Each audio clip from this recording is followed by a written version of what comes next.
Turkey. A land where the past and present collide in the most spectacular fashion. Land of ancient empires, clashing continents, and a rich tapestry of history that stretches back thousands of years.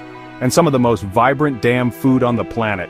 From the bustling markets filled with the aroma of spices to the street food stalls offering mouth-watering delicacies, every corner of Turkey is a feast for the senses.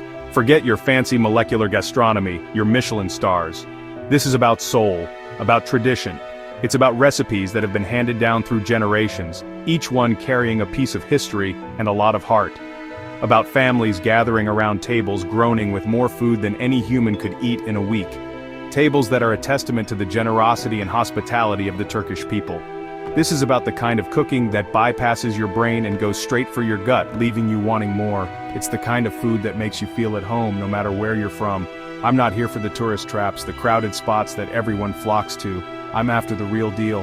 The hidden gems, the quiet villages where time seems to stand still, and the true essence of Turkish culture thrives. The kind of meals cooked with love, passed down through generations, seasoned with stories and laughter. Meals that are more than just food, they are a connection to the past and a celebration of the present. And I've heard whispers of a family tucked away in a village outside Istanbul who embodies this culinary spirit. My mission? To find them, to learn from them, and to experience the true heart of Turkish cuisine. To get my hands dirty, learn their secrets, and share a taste of their world with you. Join me on this journey as we uncover the flavors, the stories, and the soul of Turkey, one meal at a time. The drive from Istanbul was a sensory overload. Honking taxis, the scent of roasting chestnuts, calls to prayer echoing through the air. Finally, we reached a small village nestled amidst rolling hills, a world away from the city's chaos. My guide, a man named Mehmet who spoke about as much English as I did Turkish, pointed to a modest house with a bright blue door. This was it. We were greeted by a chorus of "Hoş geldiniz," welcome. And suddenly I was surrounded by smiling faces, all speaking a mile a minute in a language I couldn't understand. Didn't matter. Their warmth was universal.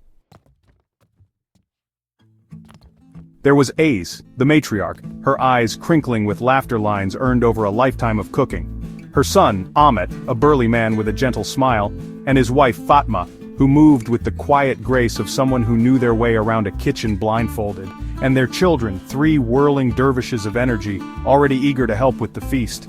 Language barriers melted away as we communicated through gestures, broken phrases, and the universal language of food. These were people who lived to eat, and eat well. And today, I was lucky enough to be their guest. First up, lahmacun. Think Turkish pizza, but so much more. Ace, the queen of the kitchen, wouldn't let me near the dough. Years of experience were in those weathered hands. She worked quickly, her movements precise, transforming flour and water into a canvas for culinary art.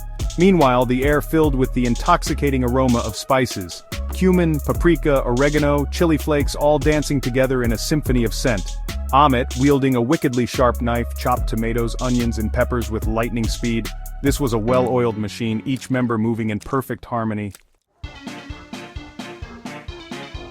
The dance of the dough crafting the perfect pie. There's something magical about the process of making pide, a traditional Turkish flatbread that is both an art and a science. The journey begins with the dough, a simple mixture of flour, water, yeast, and salt, but the magic lies in the hands that knead it.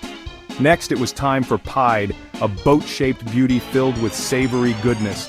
The dough, now risen and full of life, was ready to be transformed. The outdoor kitchen was buzzing with excitement as we prepared to create this culinary masterpiece. Ahmet showed me how to shape the dough, stretching it thin and crimping the edges to create the signature vessel. His hands moved with practiced ease, each motion deliberate and precise. It was clear that this was a skill honed over years of practice. It was harder than it looked. My first few attempts were clumsy, the dough either too thick or tearing under my inexperienced touch. But Ahmet was patient, guiding me with gentle corrections and encouraging words. My attempt was, let's say, rustic. The edges were uneven, and the shape was more abstract than boat-like. But there was a certain charm to it, a testament to the learning process and the joy of trying something new. Ahmet, ever the gracious host, just laughed and said it added character. His laughter was infectious, and soon we were all smiling and enjoying the moment. It was a reminder that cooking is as much about the experience as it is about the end result. We filled the pied with a mixture of ground lamb, spinach, and fragrant herbs, the aroma of the filling mingling with the fresh outdoor air. Each ingredient was carefully chosen to complement the others, creating a harmonious blend of flavors, then slid it into the wood-fired oven. The heat from the oven was intense, a roaring inferno that promised to transform our humble dough into a golden, crispy delight. The heat was intense, licking at our faces as we worked. The flames danced and flickered, casting a warm glow on our faces and adding to the sense of anticipation. But the anticipation of the feast to come fueled our efforts.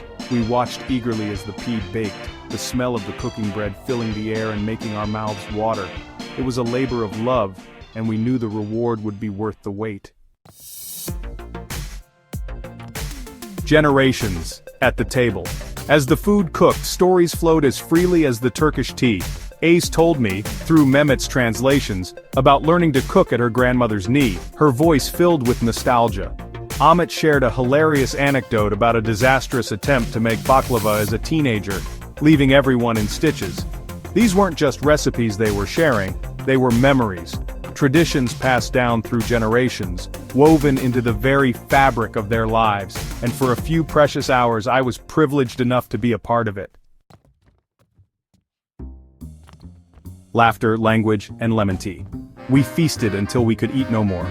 The lahmacun, crispy and flavorful, bursting with fresh herbs and spices. The pied, its crust smoky and charred, the filling rich and savory.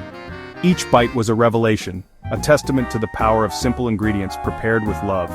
Conversation flowed, a mix of Turkish, English, and hand gestures. We laughed, we shared stories, we connected on a level that transcended language. As we sipped sweet, fragrant tea, I felt a profound sense of gratitude for their generosity, for welcoming me into their home and their hearts. The lingering aroma of connection. As the sun dipped below the horizon, casting a golden glow over the village, the entire landscape seemed to come alive with a warm, ethereal light. The shadows grew longer, and the air was filled with the soft hum of evening activities. Children played in the streets, their laughter echoing through the narrow alleys, while elders sat on their porches, sharing stories of days gone by. It was time to say goodbye.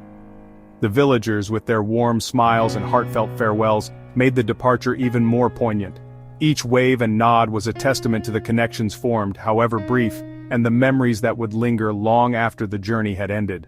I left with a full stomach, a heart overflowing with gratitude, and a suitcase filled with spices.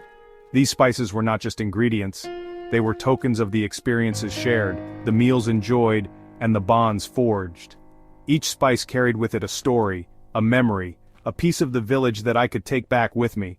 Determined to recreate a taste of this experience back home, I knew that every dish I prepared would be infused with the essence of this place. The aromas, the flavors, the textures, all would serve as a reminder of the warmth and hospitality I had encountered. More than just a meal, it was a journey that transcended the physical act of traveling and delved deep into the realms of the soul. It was about discovering new cultures, embracing unfamiliar traditions, and finding common ground in the most unexpected places. A reminder that the most incredible experiences often lie off the beaten path, waiting to be discovered in the warmth of a stranger's home. These hidden gems, tucked away in the corners of the world, offer a glimpse into the true essence of a place and its people. In the shared language of food, laughter, and human connection, we find a universal bond that transcends borders and cultures. It's in these moments of genuine interaction that we realize the world is not as vast and different as it seems. Waiting to be discovered in the warmth of a stranger's home, these experiences remind us of the beauty of human connection. The simple act of sharing a meal can bridge gaps, foster understanding, and create lasting memories. In the shared language of food, laughter, and human connection, we find a universal bond that transcends borders and cultures. It's in these moments of genuine interaction that we realize the world is not as vast and different as it seems. I hope, dear reader, that this inspires you to seek out your own culinary adventures, to push past your comfort zone and embrace the unknown. For it is in these uncharted territories that we often find the most profound and enriching experiences. To push past your comfort zone and embrace the unknown. You never know what delicious discoveries await. Each new flavor, each new dish, is a story waiting to be told, a memory waiting to be made. You never know what delicious discoveries await, and maybe, just maybe, If you find yourself in a small village outside Istanbul with a blue door beckoning you in, you'll be lucky enough to experience the magic for yourself. And maybe, just maybe, if you find yourself in a small village outside Istanbul with a blue door beckoning you in, you'll be lucky enough to experience the magic for yourself. The magic of connection, of shared stories, and of the lingering aroma of a place that will forever hold a piece of your heart. With a blue door beckoning you in, you'll be lucky enough to experience the magic for yourself. The magic of connection, of shared stories, and of the lingering aroma of a place that will forever hold a piece of your heart. You'll be lucky enough to experience the magic for yourself. The magic of connection, of shared stories, and of the lingering aroma of a place that will forever hold a piece of your heart.